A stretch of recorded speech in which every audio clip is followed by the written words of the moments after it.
Habt ihr euch immer gefragt, ob der Aprilmonat in Nordnorwegen die schlimmste Zeit ist, um auf die Lofoten zu reisen oder generell in Nordnorwegen? Bleibt dran und findet heraus, ob das stimmt oder nicht.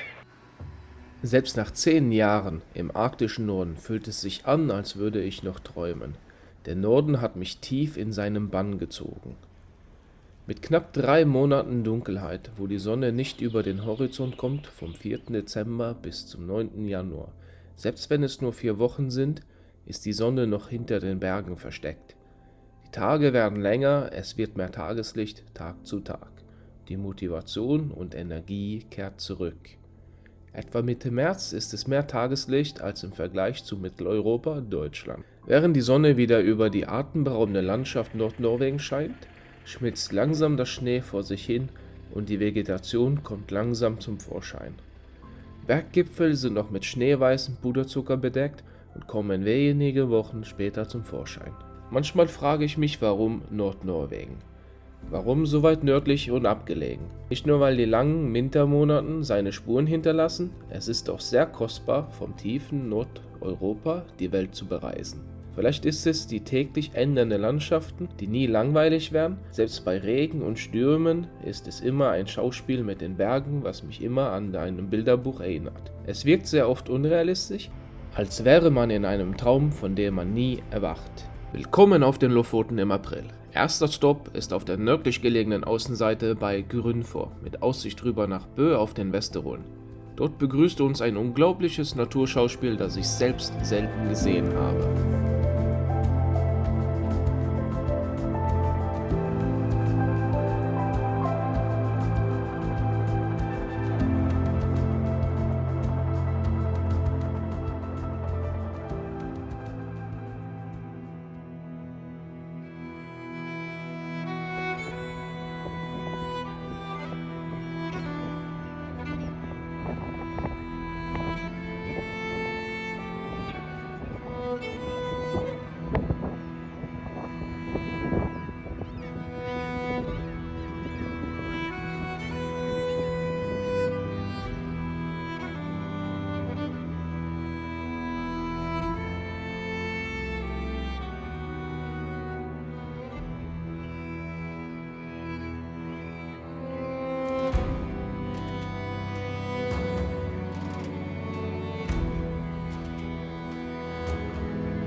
Wir sind ja gerade etwa 1,5 Stunden von meinem Zuhause entfernt und da ist ein richtiger, cooler, geheimer Spot gefunden.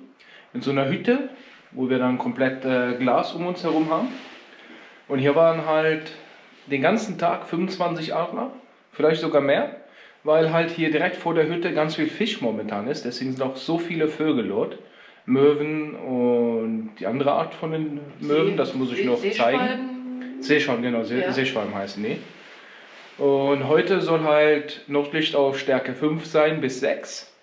Es ist momentan gerade Stärke 6, aber es ist noch zu hell. Deswegen heißt es halt abwarten. Und wahrscheinlich so gegen 1, 2 Uhr morgens, vielleicht wenn wir Glück haben, ist es dunkel genug und dann kann man Nordlicht sehen. Und das würde ich gerne euch zeigen. Und wir haben ja jetzt momentan den 23, 24. April. 23. Und normalerweise ist halt die Nordlichtsaison vorbei. Aber mit ein bisschen Glück vielleicht kann man es dann sehen, weil es heute stark genug ist.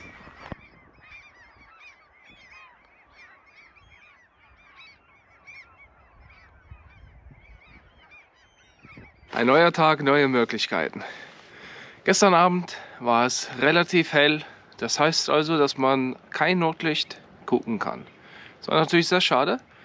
weil es nämlich so stark war. Es war von 6 bis 8 auf AP8. Für die, die es nicht wissen, das ist der Indikator, wie stark der Sonnensturm ist. Und meistens, wenn er auf 4, 5 aufwärts geht, dann kann man es auf jeden Fall in Norddeutschland sehen. Und wenn er halt auf 6, 7, 8 ist, dann kann man sogar nördlich, wenn man Glück hat, sogar bis nach Südspanien sehen. Und das habe ich auch schon mehrmals gesehen auf sozialen Medien. Leute, die ich kenne, die haben da ein Foto gepostet, wo hier, wie immer, in diesem Winter es bewölkt war und ich halt diese Lichtshow nicht genießen. Aber nördlich kommt wieder zurück, Ende August, Anfang September. Da muss man halt geduldig sein und abwarten.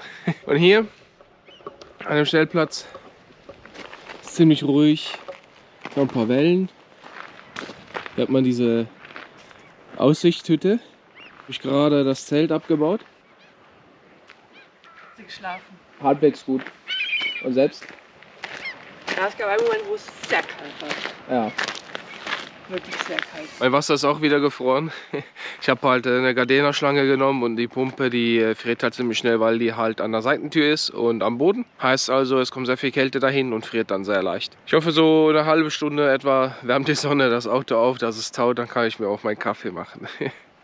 Wenn ich euch schon mal in meinen anderen Videos auf Englisch erklärt habe, ist, dass man in Norwegen sehr oft improvisieren muss. Man lebt so weit nördlich und es gibt halt nicht so die Auswahl, wie man zum Beispiel die Sachen in Deutschland herbekommt. Deswegen habe ich halt so eine Aluminiumskiste bei so einem Billighändler geholt. Das ist halt das, was halt auf mein Auto passen konnte. Wäre halt cooler gewesen, wenn man so eine breitere Kiste hätte. Das wäre einfacher, dann Sachen zu verstauen. Ich habe es halt gekauft für mein Vorzelt.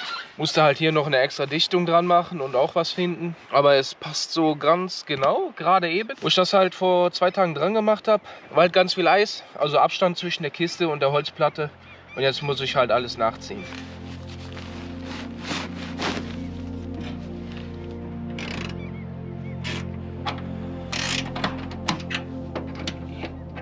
So, jetzt ist alles wieder fest. Und ich hoffe, das hält sich fest, weil es halt mit so Muttern sind, die sich selbst verriegeln. Hier wollte ich noch extra Schrauben reinmachen, aber es ist eigentlich stramm genug mit dem, was ich habe. Es ist halt gut auch noch so Löcher zu haben, dass halt Wasser rauslaufen kann, wenn halt Wasser reinkommt.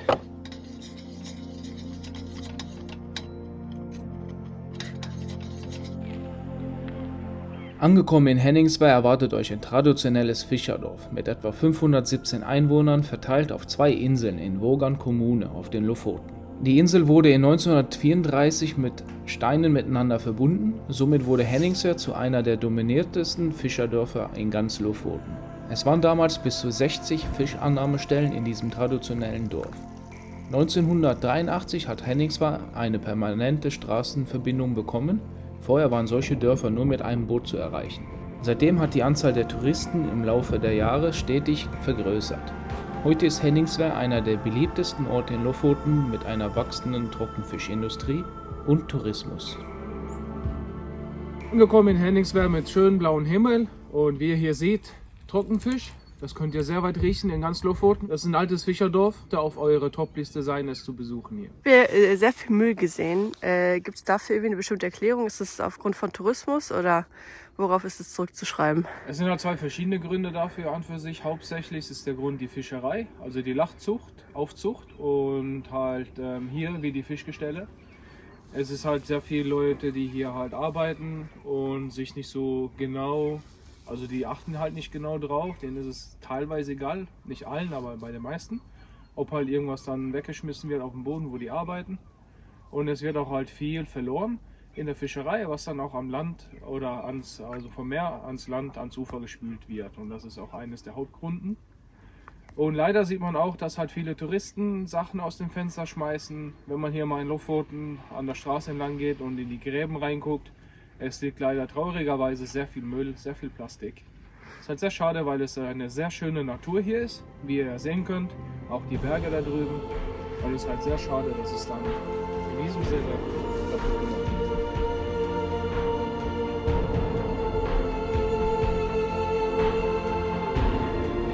Warum bist du denn so eingepackt, wo wir schon April haben und du hast Mütze und Handschuhe an? Es ist schon sehr kalt. Ich weiß gar nicht, wie viel Grad es sind. Ich weiß überhaupt nicht, aber es ist sehr kalt. Obwohl mein Kälteempfinden ist aber auch sehr scheiße, muss ich sagen. 1 Grad. Okay, schon kalt. Man merkt aber auch, dass der Wind ja relativ frisch ist, ziemlich kalt. Ja, ich glaube, es kommt vom offenen Meer. Also hier ist schon sehr frisch. Da war es an dem anderen Stellplatz ein bisschen besser gestern. Mit der Sonne wärmt es nochmal auf. Aber hier, auch wenn die Sonne scheint, ist es sehr kalt. Es ist unglaublich, wie leer es ist hier.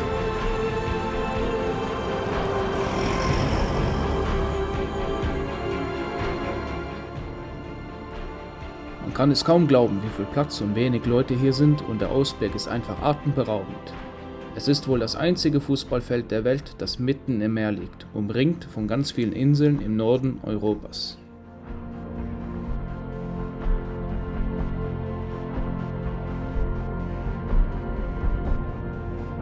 Angekommen am Toftatzhalsen Rastplatz habt ihr einen unglaublichen Ausblick über die Wikinger-Hochburg Borg. Es lohnt sich auf jeden Fall, hier einen Stopp einzunehmen. Unser Wasser jetzt ein bisschen eingefroren ist. Probiere es jetzt mal mit Schnee. Schauen wir mal, ob es funktioniert und schauen wir mal, ob es dann auch schmeckt. Weil eigentlich möchte ich mir Suppe machen und ja, schauen wir mal, gell? Ist es schon? Jetzt, okay, probieren wir. Sehr geschmacksreich. Okay. Man schmeckt aber nicht, dass es Schnee ist, oder? Nee. Nee, aber es ist ja die Suppe, die. Ich sehe halt keine Steine oder so, weil die halt immer streuen. Ist ja die Frage, wo man halt Schnee einsammelt. Ja gut, ich habe extra versucht, keinen Steinschnee oder irgendwelchen verfärbten Schnee zu nehmen. Na klar, wenn man halt ein bisschen hungrig ist, dann sollte man vielleicht doch was anderes nehmen. Es ist halt Wasser und ein paar Blätter und mit Geschmack ist ganz gut. Das sind Algen, keine Blätter. Das ist Miso-Suppe, das ist japanisch.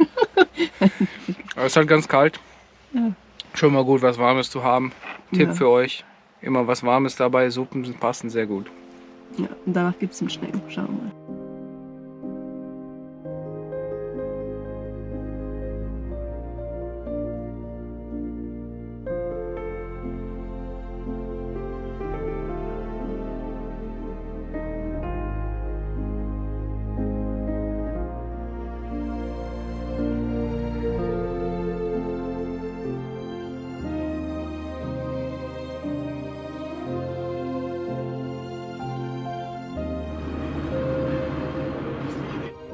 Unstad ist eines der weltbekanntesten Surfspots nördlich von Europa.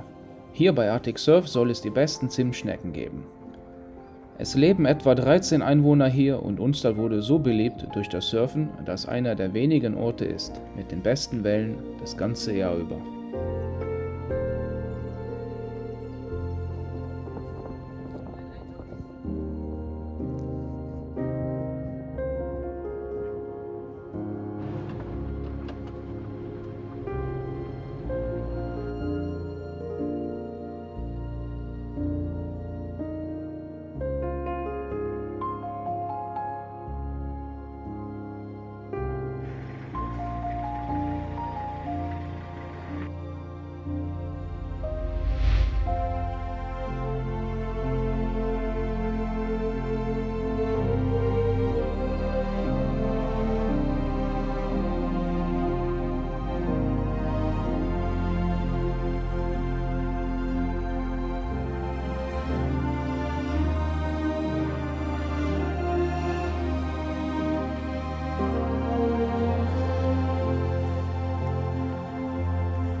Ja, wie funktioniert's?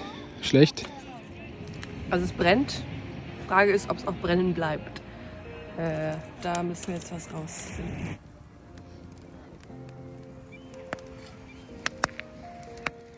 Joi, das sieht gut schwarz aus. Also es funktioniert so halbwegs, wie du siehst. Naja, halbwegs reicht. Maybe.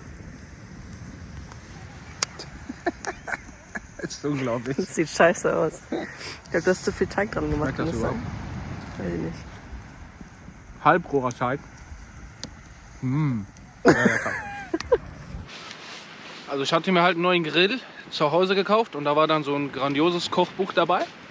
Da sollte man Stockbrot machen. Aber das geht halt nicht mit den Spießen, wie wir es gedacht haben. Deswegen müssen wir es halt in eine Wurst einrollen und haben halt Brot herum. Da muss auch dazu sagen, dass der Teig ziemlich schlecht geworden ist.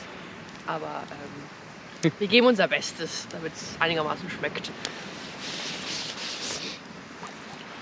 Wenn ihr euch fragt, wo wir sind hier in Lofoten oder auf den Lofoten. Und hier war wohl Haugland Strand, weil Utterkleif, meine ich, war auf der anderen Seite. Es sind sehr beliebte Reiseziele für Nordnorwegen, speziell in Lofoten. Ihr seid bestimmt mal dort gewesen. Wir sind jetzt hier im April, wo man normalerweise nicht hinfährt. Ist halt Ansichtssache. Das werdet ihr weiterhin herausfinden müssen in diesem Video, ob es sich lohnt oder nicht. So sieht dann aller Stockbrot Hotdog aus. Das ist mir noch ins Feuer gefallen natürlich. Muss natürlich passieren, ist immer so. Okay, ich habe eine Frage. Würdest du sagen, dass diese Outdoor-Aktivitäten und diese Zeit, die du in der Umwelt, in der Natur verbringst, der Hauptgrund ist dafür, dass du hier wohnst? Lofoten, sagen wir es mal so. Es ist einer der Hauptgründe, weil es hat halt sehr viel auch mit der Arbeit zu tun und Einkommen, dass man halt gutes Einkommen hat, Stundenlohn im Verhältnis zu Lebenserhaltungskosten. Jetzt würdet ihr wahrscheinlich zu Hause denken, ja, es ist doch alles teuer in Norwegen. Es ist nicht alles teuer in Norwegen. Es kommt halt darauf an, was und wovon man spricht. Weil es gibt halt sehr große Unterschiede. Zumal sind zum Beispiel Elektroartikel sehr günstig in Norwegen. Und es ist auch so halt, dass Handwerker in Deutschland ziemlich schlecht bezahlt werden. Und hier in Norwegen hat man das Doppelte bis zu dem Dreifach mehr in der Stunde. Und das ist auch eines der ausschlaggebendsten Gründe, dass ich hier noch bin in der Umgebung, weil ich hier Arbeit bekommen habe damals 2013, einen Arbeitsvertrag. Und es ist halt auch eine sehr schöne, atemberaubende Natur, Landschaft, die sich jeden Tag ändert. Es kann sich sogar 5-mal bis 8-mal oder noch mehr als 8-mal am Tag ändern. Und es wird an für sich auch nie langweilig. Und könntest du dir vorstellen, irgendwann von hier wegzuziehen oder hast du dich so sehr in den Ort verliebt, dass du das nicht mehr vorstellen könntest? Das ist halt so eine Frage, die ich momentan, die mir halt sehr lange durch den Kopf geht, ob es wirklich ein anderes Ort gibt, wo ich mir vorstellen könnte, leben zu können. Und darauf habe ich bis jetzt noch keine Antwort gefunden. Ja, wie ihr sehen könnt, ich habe mich gerade umgezogen. Es ist tierisch kalt. Wir haben halt April, den 24.04. und es ist halt relativ frisch.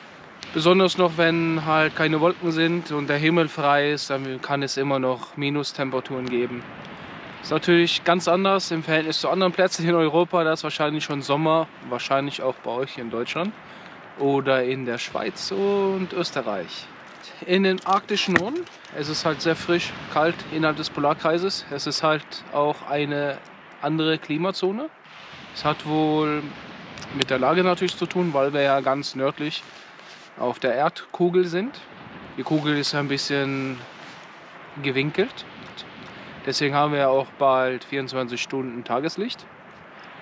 Wo ja in Mitteleuropa oder in Südnorwegen es halt nicht ist. Es ist halt nur innerhalb des Polarkreises. Ich hoffe, euch hat die Episode gefallen. Es werden noch 2 weitere Teile kommen über Lofoten, also bleibt dran und seid gespannt.